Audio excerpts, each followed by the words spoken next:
Okay.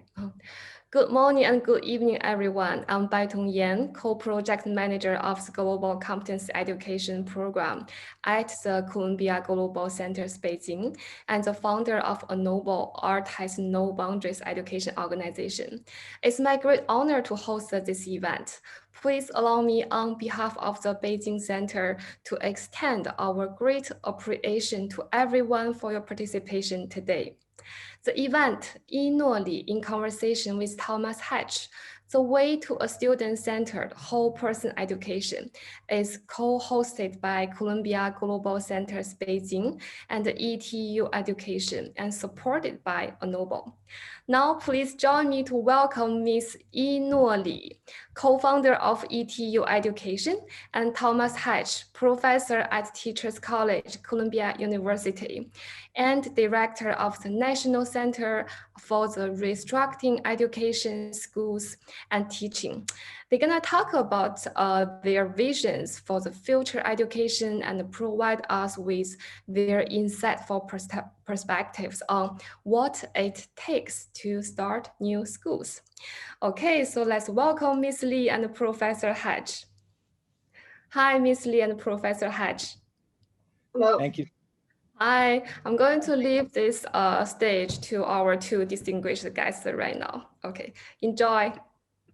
Thank you so much, Baitong. I really appreciate your wonderful introduction. And you probably couldn't hear it in the background, but for the first time in a while, fireworks were going off outside somewhere in my vicinity, which is a welcome for this event and for Dr. Li, for Yinuo. I am really so thrilled to be able to have this chance for a conversation with you. You and I spoke last fall when you visited a class I teach at Teachers College at Columbia about school change and about developing new schools, and your ideas and your thoughts about education these days are as passionate and as inspiring as anyone I've been speaking to these days. So I'm really delighted to have this chance to talk with you again.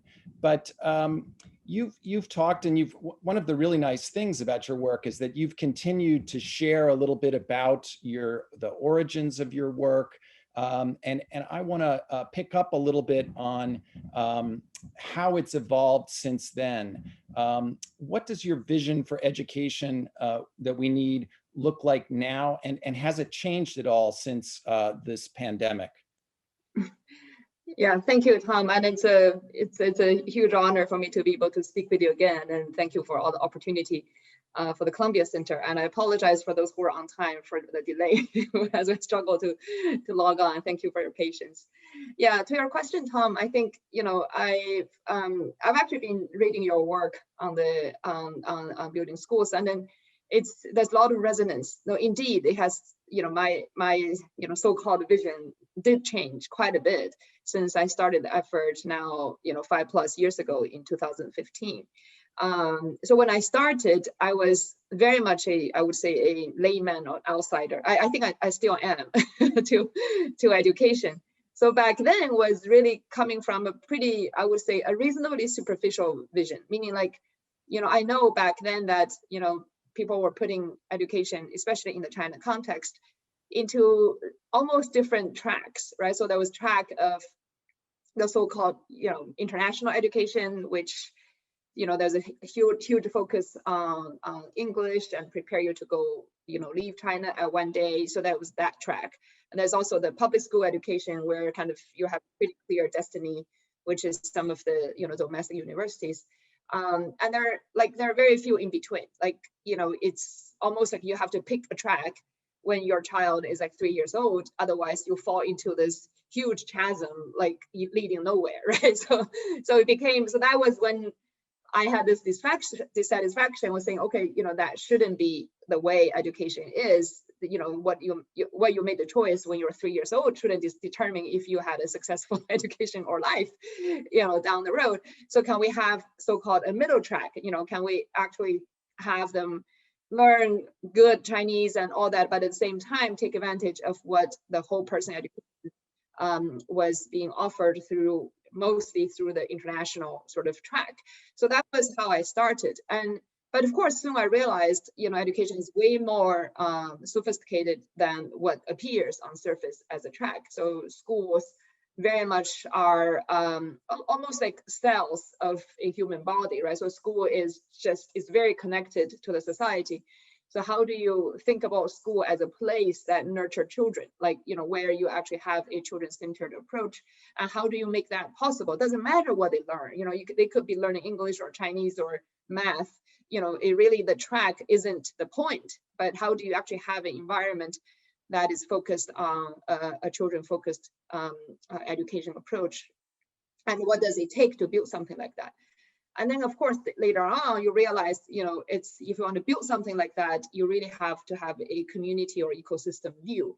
I think that sort of is the third stage of where you view school as part of an ecosystem or community, which I think in essence is what education should be, right? So I think Columbia especially stands out. I think most of the trailblazers in education in China, since a century ago, was graduates of Columbia. And like that was a lot of progressive sort of idea was being put. That was a very clear notion of the connection with community and society. So it's nothing new, but it's challenging to build. I think then, of course, as you say, the pandemic has changed. It changed a lot. I mean, first of all, the biggest problem for many schools is no longer about pedagogy. It's about survival. It's about making sure you have enough, money to pay your teachers and pay your rent.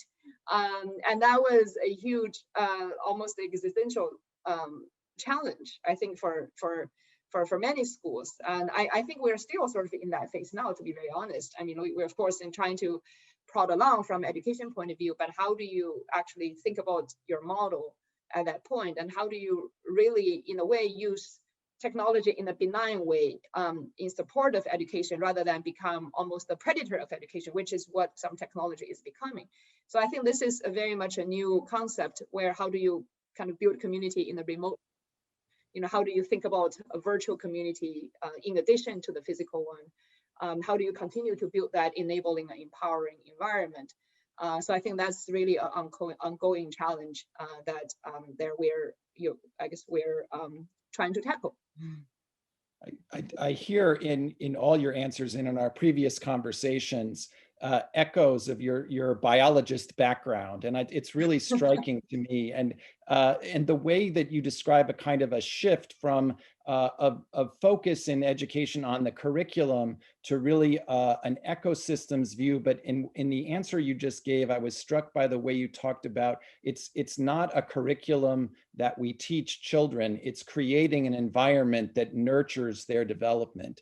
And it really highlights for me the ways in which you see education as a living system. Not just a technical system. And so the pandemic, I think, as you just said, after 4 years, you created this living system that was in the world in a physical place. How did you go about then trying to create that supportive and nurturing system through technology? Yeah, indeed. It's something we're trying to do. No, absolutely. You're absolutely right. I think it's, I didn't even realize the connection I have with biology, but yeah, it's a living organism, right? So if you think about what takes, for any organization, or, organism to have a lively life, it starts with multiple levels. On surface, it starts with, like things you do, like, your physical function. Right, and then down there, it's your emotions, like what drives your different movements and behavior, and deep down is at your being and spiritual level, right? So that's kind of how it is. I mean, for human compared to other non-human like beings or lives. So I think very much so for education. One of the struggle we have now is that so many effort is put on visible things, like the type of classroom you have, the type of curriculum you have, like the PPT you have, but actually what drives the livelihood of a good education is so much more on the emotional level and on the being level. So the challenge to your question is that how do you use technology to enable this two level of development, which is a huge challenge, because it's much easier to see technology at the behavior level, right? So you can adopt things for teaching math, you can have an app to teach programming, and that's what's happening. Like, so on one hand, you feel, oh, there's so much things going on, but if you really treat education as a living organism, like, what those things are doing beyond offering content is really occupying the very limited attention a organism has, right? So and then attention, frankly, is the most precious resource, I would say, for education, even either at a individual level or at a organization level, right? So if the organization is all school is all focused on getting different apps running and filling kids' time, it doesn't really have the ability to access the much deeper levels, which is what enables. So I guess the challenge we have is, how do you use technology to serve the two layers sort of below the surface? Again, I used to it's very commonly used the sort of the tip of iceberg analogy, because what you see is the 10%, but that's visible, that's floating around, but really the work is below. So what we're trying to do now is we have had actually technology from the beginning, where we have the system called Amreno. It's an app we developed ourselves, where teachers basically write down stories. They actually basically write down their classroom observations into this app. So it's really, if you think about it, it's not so fancy. It's not about with video cams capturing your facial expression. I think those are anti-education, by the way, but that's being touted around as the fancy AI-based education solution. I think it's an AI-based solution for prisons, not for schools. but anyway, so technology-wise, it was pretty, I would say the principle is pretty simple, but basically enables educators to write down their stories, but end up being very powerful, right? Because it we actually recently published 2 books and a set of books, which is basically a selection from this. We have now, I think, close to 10 million words of stories, across teachers, across different classes, across the years. So that kind of captured the gist of it. And that's how, parents, through reading those stories, understand what the teachers are doing and why they are doing that. I think that's one aspect. The other aspect of education, of technology we're trying to integrate, is this online parent education community. So as you and I shared, right? So it's my realization is that towards the end, what really challenges education is, is not all those things you see. Again, the visible things, of course, those are challenging in terms of money, like real estate, policy, whatever. But eventually it's the fears of the parents, right? So we as parents are fearful. The reason we're so anxious about education is we're fearful that we're not doing a good enough job to prepare our kids for the future. And that fear was being basically exploited by all the so-called, education business, right? So as if you bought something, this is a guarantee, for your children to succeed, which is completely nonsense. But because we have this fear, we tend to fall for these things. So eventually, unless adults and parents understand those fears are not healthy, there will not be a lot of change. So how do we use technology to engage with parents in understanding education in a more holistic way? So we've been building this online community called The Village, basically. So kind of taking the word from, it takes a village to raise a child. So that was this village thing, where now we have probably close to 7,000 members, which is, way beyond our current sort of in-school parents.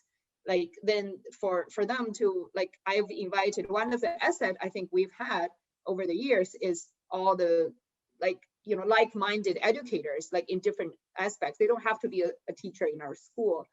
Those are people who, for example, have spent their life doing music education. They spend their life doing art education or reading or writing. And it was very interesting. I realized, although they seem to be doing very different things, but all those people who are spending enough time in that field come at the same conclusion. Is how do you build, including enabling environment, that kind of enable that. So we're now inviting all those people to basically, in a way, not really lecture, to have a conversation, so that, parents can be opened up to how this, the real educators were thinking, and sort of trying to build that community that way. So that's another way we're using technology. It's also pretty subtle. Again, it's not like using AI or, but it's really using that to build communities and do education in the way, this sort of effort we're trying to do. But I do think that's one of the really exciting things about your work. I mean, ETU is also expanding. So now you have more than one campus, and almost how many campuses now in? No, we only have 2, but yeah, we're probably planning for another one. It takes a bit of time. But I don't think you knew when you started out that you were not just going to be creating a school for children, but in a sense, you're creating an environment to support professionals to make sense of their environment, to learn about this experience. And now, in a sense, creating a school for parents and education for parents as well. So you've got three different kinds of schools that you're working on, and I'm waiting for your university, which I'm sure is to come at some point along the way. And I really resonate with your conversation about fear, especially because, as I mentioned, I have a junior in high school. So this is the year of fear, especially in the United States, because it's all about SAT scores and APs and who's going to get in and how do you manage this. And a lot of it really is managing our own fear. And trying to make sure that there are positive and powerful, learning experiences that are not overshadowed by, these larger concerns. But talk to us a little bit about, some of the kinds of experiences, particularly that have, so that the issue with attention that you raised is that we can put a lot of things in front of students, but ultimately it's their choice in terms of what they're going to attend to. So what have you learned about the activities or how to structure them that really engages students broadly in terms of all of their developmental abilities, the whole person? Yeah. No, this is as you know, this is probably the ultimate challenge in education, right? So that's, I think, generations of scholars, and educators are trying to do that. But I think, from our limited sort of experience, you realize there are a few very simple principles. So the number one is that everything, I mean, this is almost, when you say it, it seems so plain that it's not even worth saying. But number one is everything that has a lasting effect will have to be something intrinsic, right? It has to be something coming from within, and that comes true for everybody. But sometimes it was, I guess education is captured by this, I would say, arrogance, and somehow feel like, we don't need your intrinsic motivation. I'll just feed you stuff, you'll be fine. And I mean, but like, really, this is plain common sense. We all know that this is true for you, for me. Like, if you observe how we behave and how we act, and that's exactly how we make decisions. But so how do you kind of create an environment where you are educating, but educating is, it feels like a very active word, but many part of it is very intrinsically sort of contradicting. Like, how do you also be passive at the same time? Meaning, like, you're passively aggressive. I mean, to call the wrong word, but like, you're trying to do it well, but you have to really set up in the environment where it is their choice, and it is their own decision. And that actually can happen very, very young. I think one of the things we sometimes believe, okay, when you get to college, you can make your own choice. When you get to high school, you can make your choice. No, actually, the kids learn to make their own choice probably as young as 6 months old, right? So like, when they choose their toys, like, there are things they do. So how do we actually have that, humility in education to respect children in making their own choices? Of course, the way you do that varies by the time their age change, right? So the way you treat a 6 month, of course, is different from when you treat a junior high school student. But basically, it's how do you, but the principle is the same. I think, how do you kind of have a environment to support their intrinsic choice?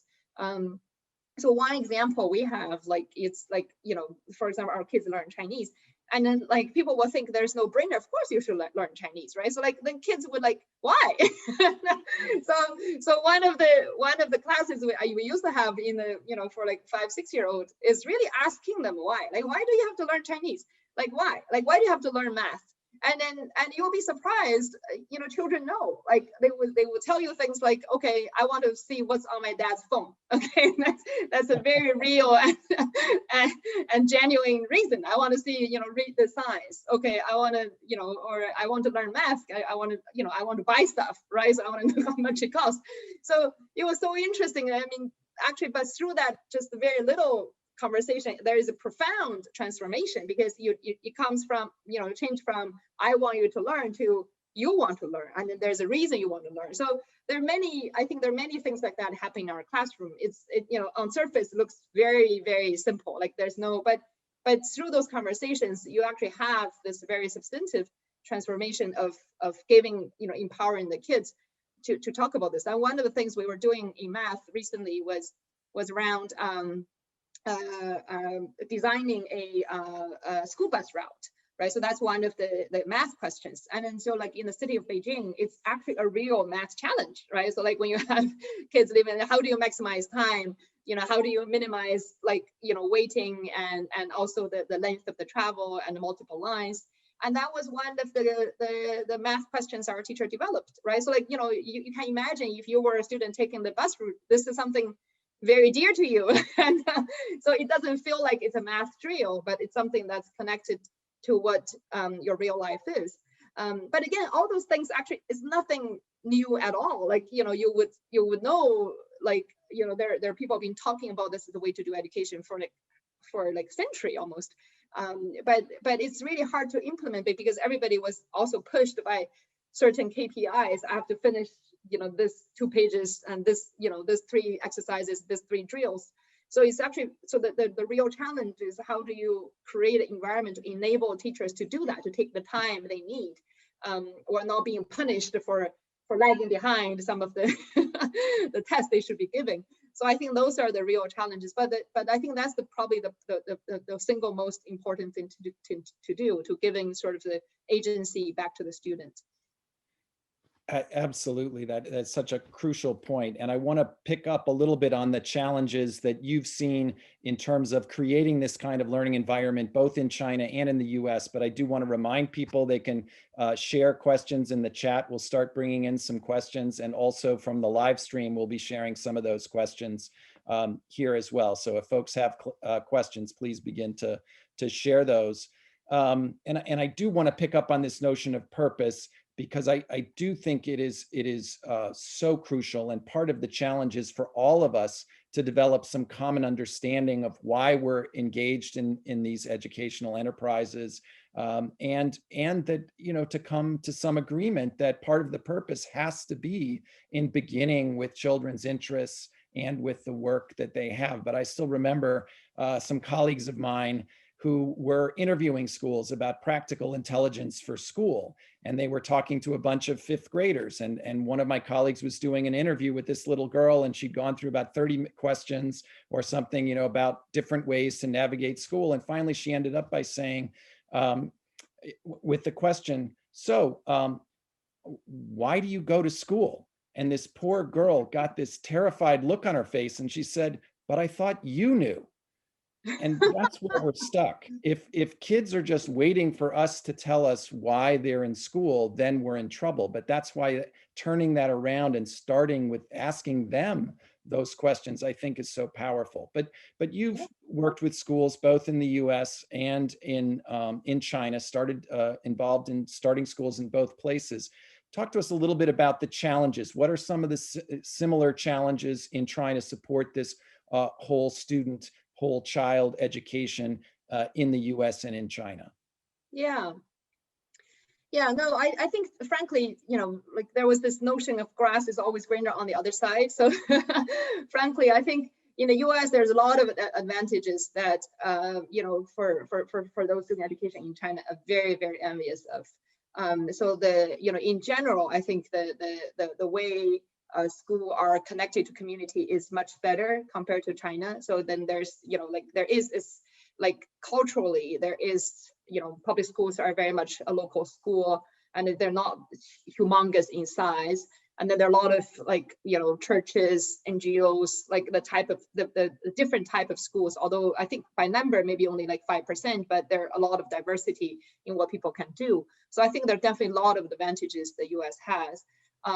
But in terms of the common challenges, I do see a few as well, as you have alluded to. Yeah, one is that there is, I think in general, there is a sense of there's the sense of bitterness in schooling. I think that's like true everywhere. Like it was, we don't have kids play enough. I think that was very true everywhere. I think, I've been to Finland 3 times in 2018, as I've told you. Like it was very soothing, and then like soothing. It's not like they were in some paradise. Like of course it sort of is. Like if you think about it. But kids do, they play a lot. Like their average time in school, like for studying or academic, is actually surprisingly low compared to their academic achievement, right? So there is this, so I think they probably do a better job in balancing what that is. So like, they do a lot of handwork. They do a lot of they have I remember seeing those 7-year-old boys, practicing on the sewing machine. And then it was, of course, if you are into Waldorf education, Waldorf is sort of like that. There was a huge focus on it. It was like entire Finland was more like a big national Waldorf. That's how I felt. There was a lot of practical things, like they do woodwork. So almost all the public schools in Finland has woodwork workshop and paid for by the government. And then there is home economics where they learn cooking and all that. So there was a much more connectiveness with life. And then that connection make it fun. Like, so people are going to school not to be bitter, not to but here I think was, both in the US, especially I think when you go to some of the very competitive public high schools, and sometimes I almost smell a bit of resemblance with China. It's like, that sense of like, let's just drill you to death, let's do that. I mean, I'm not against that if you're doing it for certain tests. We all do that, right? So even you in your class gave tests, like, there is certain element of education is about drilling, is about hard work. So like, as we as sort of Chinese or East Asian culture know that too well. So it's nothing against working hard, but how do you avoid making that your entire education experience? I think that was really one. So that's why I see a lot of sort of things that the Scandinavian countries were doing, where there's so much integration. Maybe like in general European schools, like Germany as well, they have a huge focus on handwork, on basically kind of connecting education to real life, right? So I think that was the one thing I see very common in China. The same, like people kind of equal education to studying textbooks, as if that was the only way you learn. And then anything else is a waste of time. So like, how do we minimize that waste of time, maximize your learning? So, but that's not true. Learning is such a cohesive, immersive experience. You learn so many things from different, exposure to different lives. So I think that's probably one big challenge I see everywhere. The second challenge I think is similar, is that the lack of support for teachers. So I think I was actually very surprised in a very sad way when I came to the States now 20 years ago, seeing how teaching as a profession is looked down at in the society. If you say somebody's a teacher, people say, "Oh, a teacher," like that emotion was very surprising to me. I think in China, despite all the issues, but there is a general respect for teachers. And like, if you're a teacher, there is, there's a respect for your intellectual level, for your, for your values, for that. Of course, there's a lot of issues now with teachers in general as well in China. But in the US, that's very sad. I think that's like, in general, teachers are viewed as, paid lowly, don't really work, very kind of work in the backward environment and not a lot of support. So like that's a general kind of the emotion like associated with it. That's very sad. I think for any country or society, to excel, the teacher community is where the future is happening, right? They are creating the future for the society.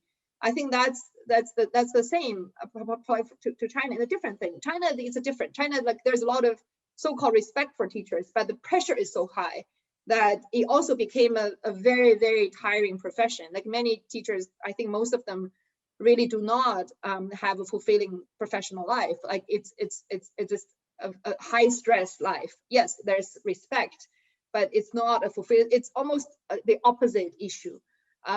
So again, so I think those are, although they exhibit in different ways, but this entire support as a profession, the set of professionals are very inadequate, I think, in both places. I think those are the two common themes I see.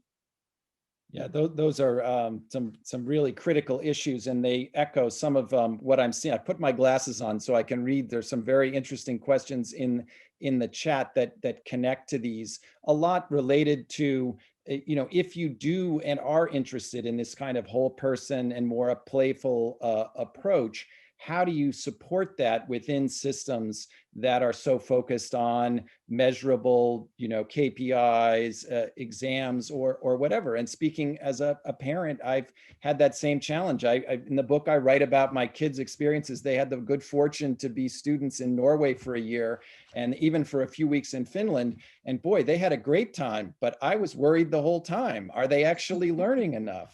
So how do you think about, trying to build that? And I think one of the questions was also alluding to the fact that, again, parents may not be willing to support, or even if that's something they would like to see, when they are so concerned about those pressures. Yeah, well, that's a big question, Tom, but I think but if we take a step back, I guess the question is that how do you make sort of system change happen, right?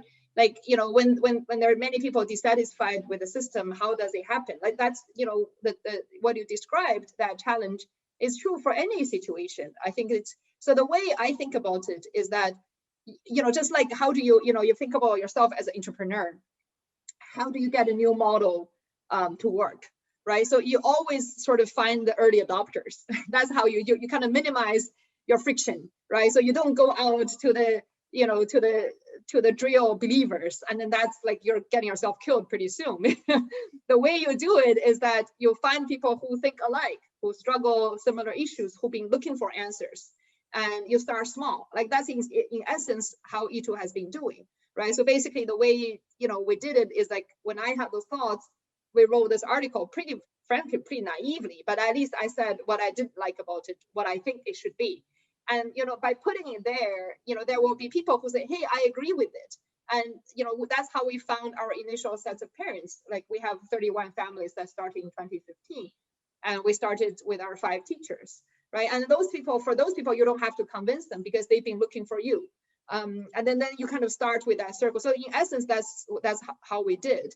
But eventually, that's kind of how all changes happen, right? So you kind of find the early adopters, find people who somehow couldn't survive or didn't want what they were being offered to them. And there are many people like that. So the analogy I used to use is that, it's like, yes, this is a desert, okay, but there are always little like gold nuggets in the desert. But the gold nuggets are spread out, like they're far between, and then they feel very lonely because they look around themselves, it's all sand.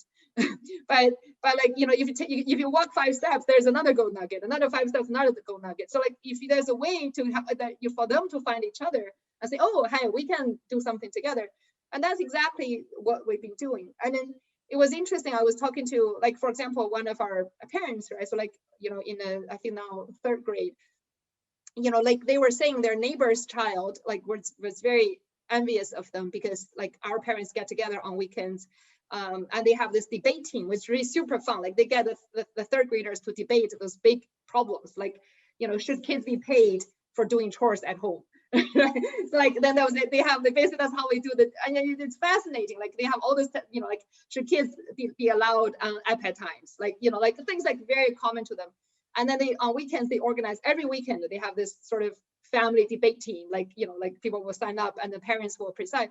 And he's saying like, their neighbor is so envious, like saying, because everybody in their class, the neighbor's classmates are into some like tutoring in the weekend, right? So like they couldn't find it. So like, I think those are, so like, that's the challenge you have. So like, if this one parent can find this group, saying we can do it together, because if you are the only parent in a class where everybody else is going tutoring, your choice is limited. Like you better go tutoring as well.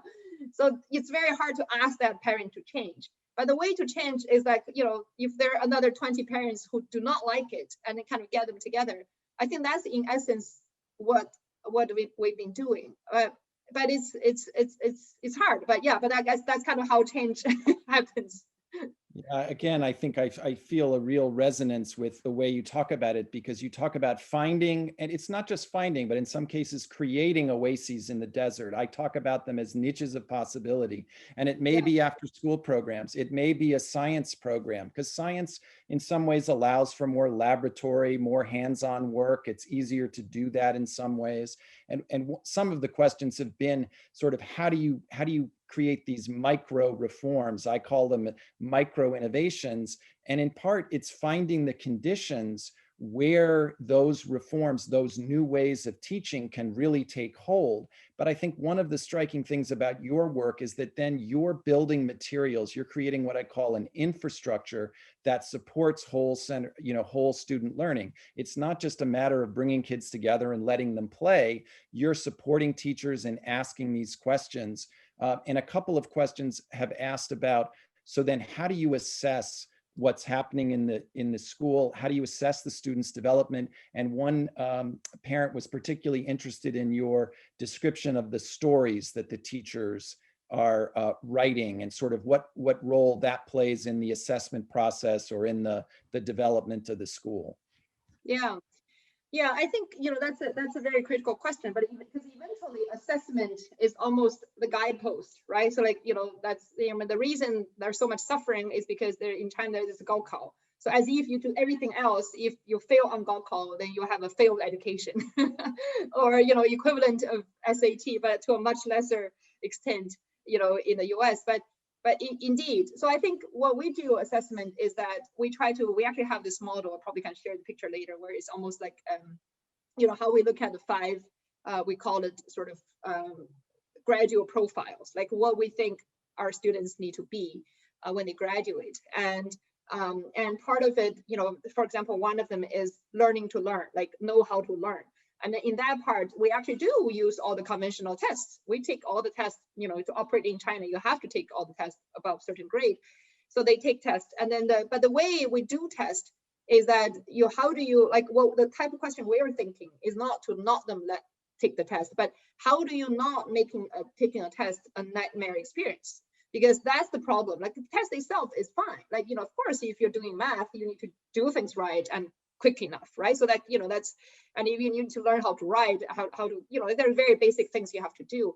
So the way our teacher does it is that they break it down. So like, for example, in the last 2 or 3 weeks of our semester, it's the test weeks.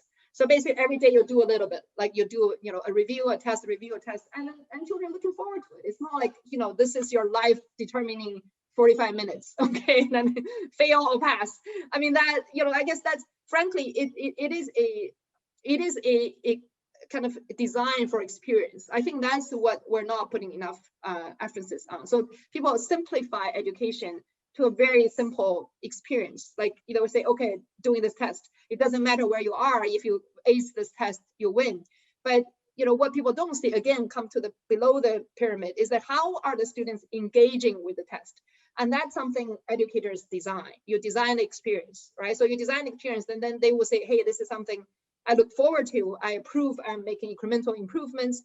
I'm being like, so basically we do, so on the simple answer is we do all the tests, but we do it very differently. Like, so at the end of the day, they can still do the assessment, but it's everything. It was like something, how do you make them empowering experience and still feel like, okay, I'm making improvements, I'm making progress. And even if I fail in certain aspects, there's a way to support you to look back where I can make, kind of be better and where did I fail. So I think that was where we put a lot of emphasis on.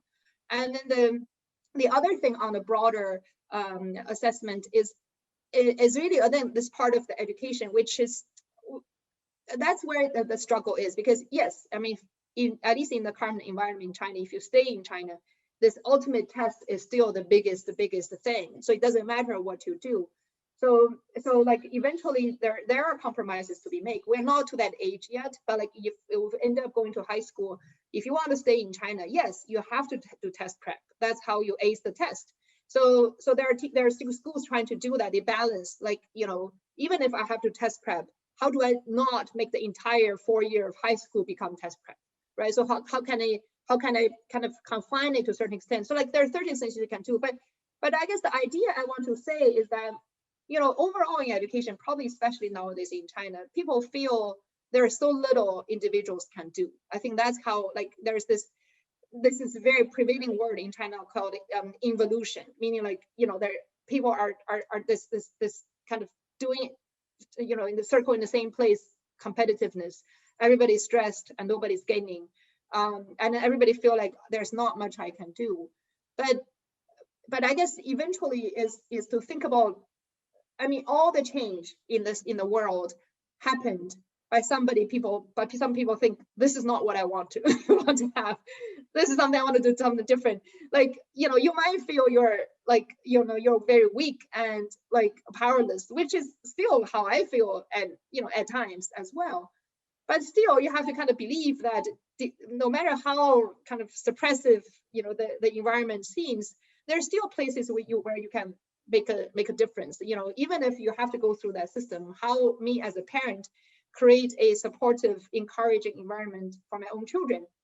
You know, how do I engage, as you say, after school activities, different friend circles I have, and things like that, so that you can still, you know, try to, you know, make a difference. I think that's just, don't give up hope. I guess that's the biggest problem. People sometimes give up, like, fine, like, you know, but if you give up, it's not going anywhere. It's not going to become better. But I think that's the ultimate challenge. And I guess that goes back to that point that the conditions are not the same everywhere. There are greater pressures under certain circumstances and certain subjects at certain neighborhoods, you know, certain times of day. And I think we have to figure out ways to sort of navigate those challenges and figure, you know, it's like navigating the rapids. You know, there's some places you want to avoid and other places where the path is going to be a little bit easier. Yeah. But I also am struck by, and maybe this goes back to the stories that the teachers are writing, and there was a question about that sort of how that works and how that fits in. But to me, I hear that as a way that you're not just focused internally. You're also helping develop that understanding collectively of what it is you're trying to do and articulating it for others. But can you talk a little bit more about that story writing process, how that fits into that? Yeah, okay, let me show you.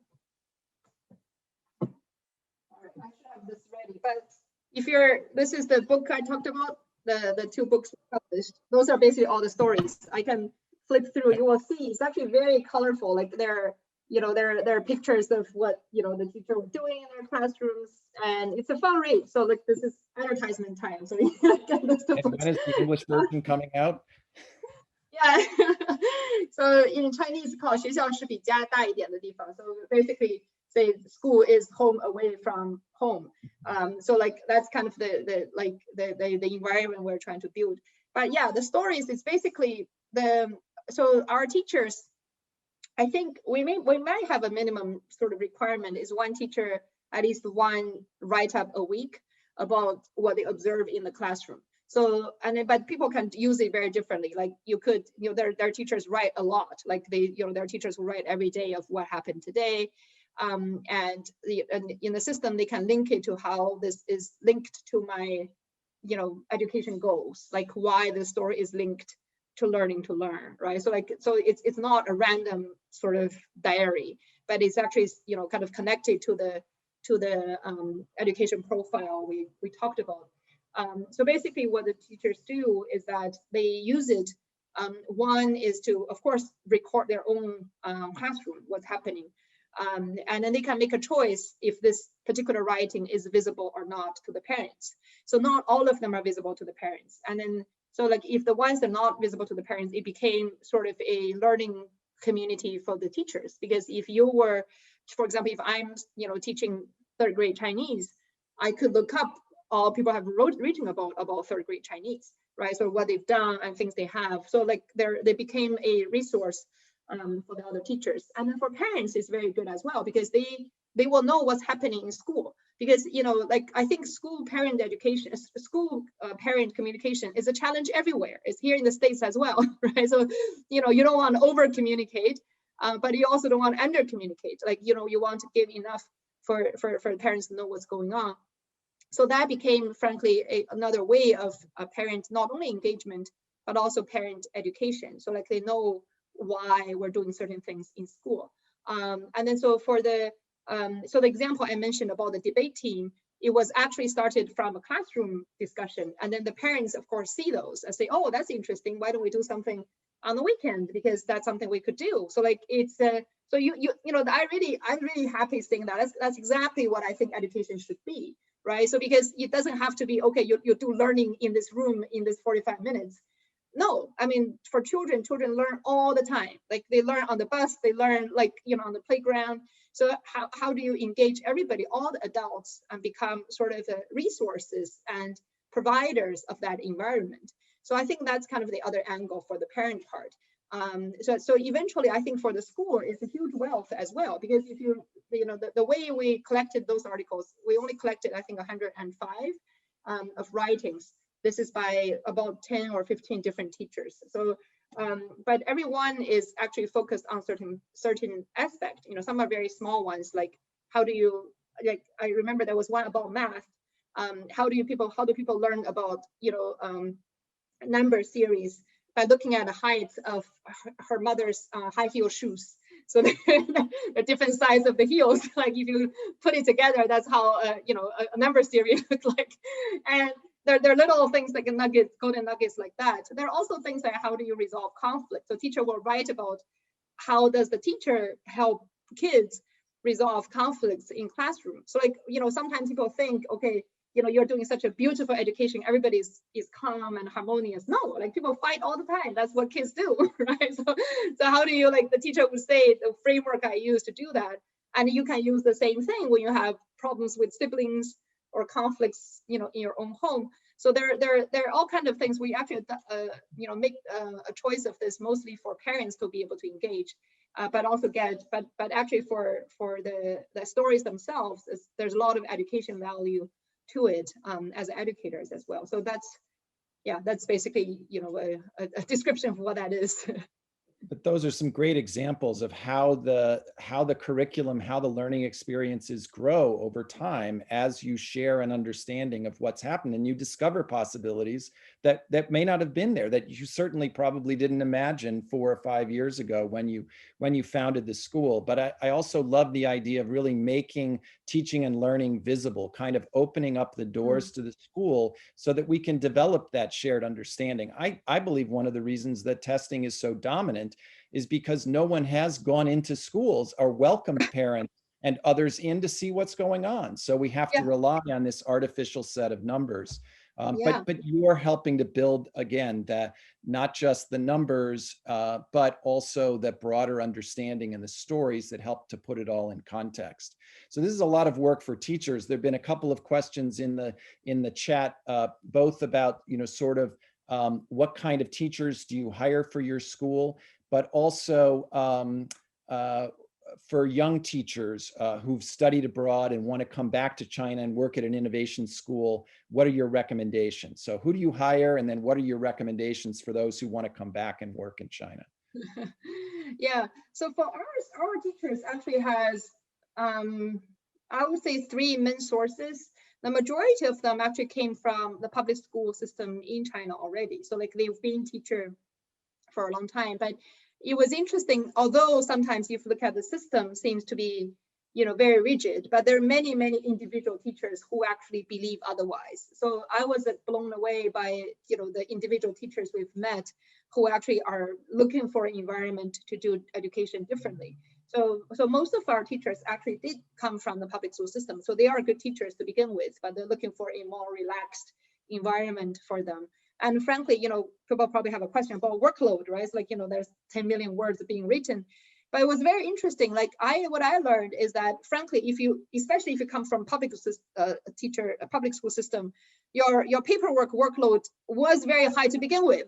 And most of that were actually not so useful or not so education stuff. Like people write a lot, there's a lot of writing to be done for teachers. So like it's really not additional work, but people actually feel like I'm writing something more meaningful. because this is really connected to the education. So it wasn't a big burden as people have imagined. And especially those actually are also connected. Sometimes they will write about how I designed it, like why I did certain things the way I did. So our teachers don't really find it burdensome. So that's one. So that's one source. The other source are teachers from like other type of schools, like private schools, international schools, so to speak.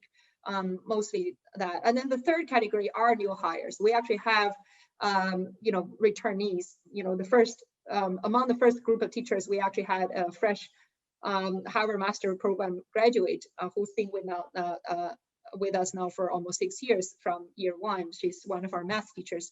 And so there are like, young graduates, and then we actually have teaching assistants right now, like if you're, just new graduates can start with a teaching assistant position to help in classrooms. And then we actually have a professional development sort of a staircase where you can start as a sort of intern.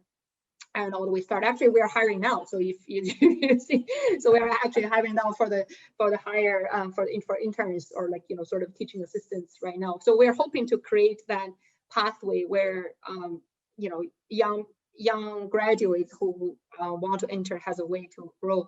We don't have a lot of positions because our school isn't big. It's hard. We're probably not going to grow it too big. But that was kind of a 3 tracks of teachers. For young graduates, I think, frankly, probably my recommendation is that for the first at least a couple of years, really get a in-classroom experience. Doesn't matter what kind of school you are in. So because it's, and don't get, because even if that's a school you don't like or whatever that is, but it's always good to have that firsthand experience, being able to spend time in the classroom, spend time with kids. So I would use that as a #1 measure. So don't sign into something where you do a lot of back office work, or you do a lot of sort of online course design, which sounds very fancy. But there are many offerings like that. Like you go there to do, whatever, parent engagement. So I think if you're really serious about education, try to really in the first few years get real classroom experience. I think you could only, even for me, it's very humbling. The reason I talk about it, because I don't have it. I never taught a day in the classroom. I wasn't a teacher. But every time I was in the classroom, I learned so much. Like, you realize only through those observations of kids, especially if you're just starting, observing how, more senior teachers are handling the situations, and reflect and observe. And those are probably the most rich sort of environment for learning. So even if the school isn't your dream school, if that school gave you that experience to do that, that's probably a good place to start. Of course, you can stay connected to your vision and values through like forums like this, right? So that who are doing, but I would stress on getting real classroom experience. I would add one thing. I think when I was in Finland, I was blown away by how their teacher training was conducted. So for them, if you're signed up for, I think they have a master program for, you get 5 years and get, in basic college, get a master's. But by the time you graduate, everybody had a minimum 100 hours of in-classroom experience. So I think that's exactly how education should be done. Just like if you are a doctor, right? So you go to a teaching hospital, you do fellowship, internship, you do stuff, right? Because if you don't do it, how do you practice? I think that's why this is the issue with lots of the teaching profession. People learn a lot of theories, a lot of like psychology, everything. But when there's a child crying in your face, you have no idea what to do. so that's so I think that the practical side of that is so essential. So that's why I think the way they did it is exactly right. And then in China, there was this huge gap because I think if you look at teachers who are now maybe in their late 50s or so, so there was the few years in China that they call it Shizhuan, which is sort of a quasi higher education. It's not even a college degree, but there are a lot of Chinese teachers being trained through that system. But they have so much hands-on experience. Those people are probably one of the best generation of teachers, and they're all retiring, which is very sad. And that education system doesn't exist anymore. So, but that's kind of the principle I would recommend. Well, we're running out of time here, but I want to try and slip in a couple of other questions from the live stream in particular. So there's a very practical question about if there's a chance to visit your school in Changzhou or perhaps Beijing, but then there's also a question about work-life balance and how you as a working mother managed to do all this. And then I've got one more question. Well, actually, so let's start with just the practical. Are there ways to visit your schools? Yeah. I think so Ivy, who's actually probably supporting this live stream, is the one who can connect, and they can probably connect with the Columbia Center colleagues to follow up on next. But yes, there are with the COVID situation. There's a lot of restrictions now, especially in Guangzhou. But yeah, there are possibilities to do that. For the work-life balance, before we get to the work-life balance, I want to finish with that. But there's also a question which I wanted to get to where they want to know what the challenges facing ETU education now, and sort of what's the next level that you want to take the school to. Yeah.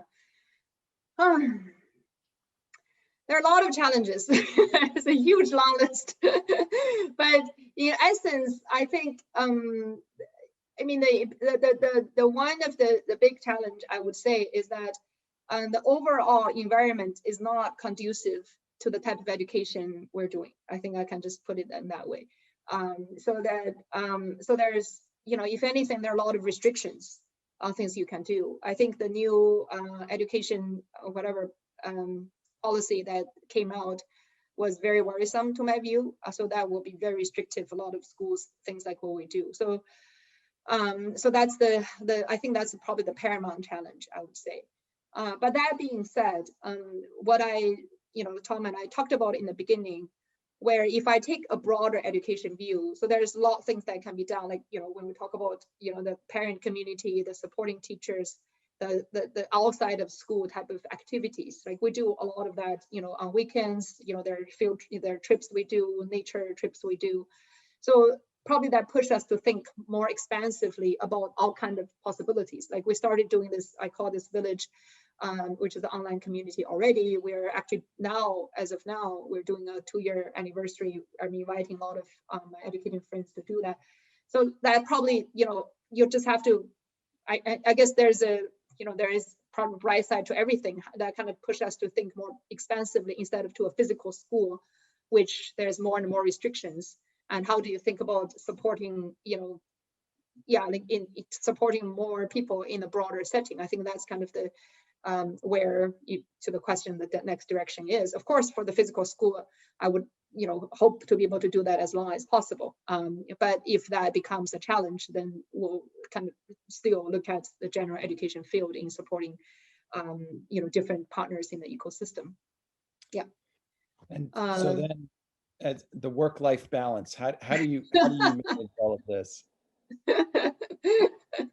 Well, there is no balance. I think that's pretty that's the simple answer. I actually have, so this few months I've been writing my own book, you know, sort of addressing that issue, which hopefully come out in August, part of that. But I think probably the advice I have is, eventually my view is that you have to understand what's the most important things in life. So as long as you grasp to that thing, the rest of things will fall apart. You don't have to balance them. Like, can the balance give you the view you have to keep everything afloat? No, you only have to keep the most important things afloat. Other things would fall, like, and you would fail in different things. That's fine. Like for me, there were a few important things, especially as a parent, and Tom, you too. I think my test is that would my children be always open to talk to me? So that's my test, like, you know, so like that's how I spend my time. If they're willing, so I you know, like I think if I keep that channel open, like they treat me as a friend, you know, so I'm a big success. That's how I see it. Like, you know, sometimes maybe they're good at piano, maybe they're not. Maybe they're good at math, maybe they're not. And those are things, to me, I don't have to balance. So I think, you know, eventually I have this very bottom line thinking, like you probably have been, you know, like recently we did this broadcast about anxiety in youth and mental health issues, and, you know, and suicidal behaviors. So like every time I read those things, I remind myself, okay, if they're happily living, I'm a big success. So that's how I balance. I kind of grab to the pretty low standard. That's how I see it. And then for work as well. So like the type of question I ask myself is that, is this something, if I didn't do it, I would regret? Like that's very much true for ETU. I would say yes, I would. If I see a big issue, I did not do something, I would regret. So that's how I test myself. Like if there are things I don't do, I don't regret, then I don't have to get balance those things. It's okay. Everybody has their own kind of calling at certain period of time. So like that's why, frankly, to the earlier question, like even if, let's say one day, the environment becomes so bad that we have to close down the school, I think about these issues. Like, do I regret? I said, no, I was very proud of what I was able to do in whatever time I have. So like, like that was the way I think about life. And it's like, when you have those very basic, looks like pretty low sort of, ceilings, not the high reach. But I think that's how I manage, like I always ask me those very basic questions, like, that I hold on to this, and then the rest they can fall. Like, that's how I manage life. Well, I really love that idea. I'm definitely going to take that with me. It's the way to work-life balance is not to balance everything. It's just to focus on the key issues that really matter. And I really resonate with the focus on passion and joy. And from my perspective, the first question of whether or not, students are learning is, are they engaged? Are they, do they want to be there? And of course, that's not the be all and end all, but if we're not creating environments that parents and kids and teachers want to be in together, then we failed. Yeah. And I think, the passion that you bring to this work, the insights, the way that as I said before, that you have not just created a school for children, but you've created a school for teachers, for parents, and for all of us, I think is just tremendously powerful. And there's the one last question here was about what readings to recommend for young people who want to be innovative educators in the future. I think that clearly the answer is to read your book when it comes out in August. But I think we do need to wrap up. We were supposed to be at 11. Do you have a final word you want to share in terms of advice or thoughts, hope for all of us for the future? Yeah, well, I do answer that question. The book one, I think the one kind of opened my eyes, our education, was one is if you read anything by Sir Ken Robinson. So I think there's a good series of books here, and those are all translated into Chinese. And also the other book to read is anything by Tao Xingzhi. So Tao Xingzhi was I would say the pioneer of progressive education that, I think he probably died in 1927, something like that. So it was basically 100 years ago, but I was in tears reading his work. Like he in the last year of his life, he gave 100 speeches. If you think about it, I was like, wow, like he died, I think at the age of 55, and he was a Columbia graduate.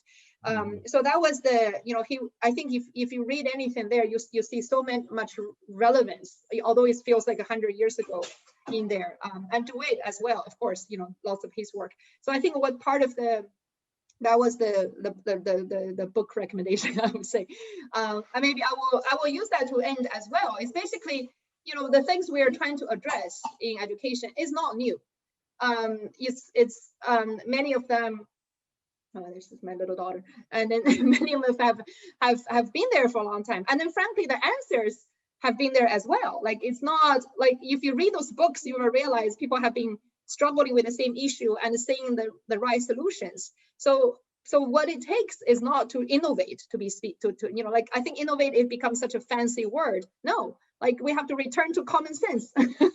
Like back to your point, is passion and joy. Like if your life and education life have no passion and joy, then it's not worth having it, right? So like if you want a life of a machine, then why do you have to maybe the next round of reincarnation, you don't have to be a human being. So I think it's very basic things. So I think at the end of the day, it's kind of reverting back to sort of voices in your heart and common sense, and then try to make it happen. That's I think the third part is the hardest, and oftentimes we complain and we dream, and then we go back to do whatever like we're doing. So like, you know, you make some difference, just even one thing, maybe even the way you carry a conversation with your child. Like there are things you could do, right? But it's nothing fancy, but sometimes it just takes guts to do things differently. Absolutely. And I so appreciate this chance to have this conversation again. Someone's just asking you to say the name of the authors. Well, there was Ken Robinson and then the other author that you mentioned. 杜威，如果大家看那个中文的话，陶行知 ，anyway, I can put it in the can share with the group in writing. But I am also very much looking forward to the day I can come and visit your schools. Hopefully that will be not too far in the future when we are recovering from the pandemic. But thank you so much again. Thank you to your colleagues from ETU who've supported this, and of course our colleagues at the Columbia Global Centers so much for supporting this conversation. But thank you all again. All right, thank you, Thomas. It's such a privilege. Always a great pleasure. Okay. Thank you. So hi, the time brings us to the end of the conversation. Thanks again for Dr. Li and Professor Hatch to bring us this inspired conversation.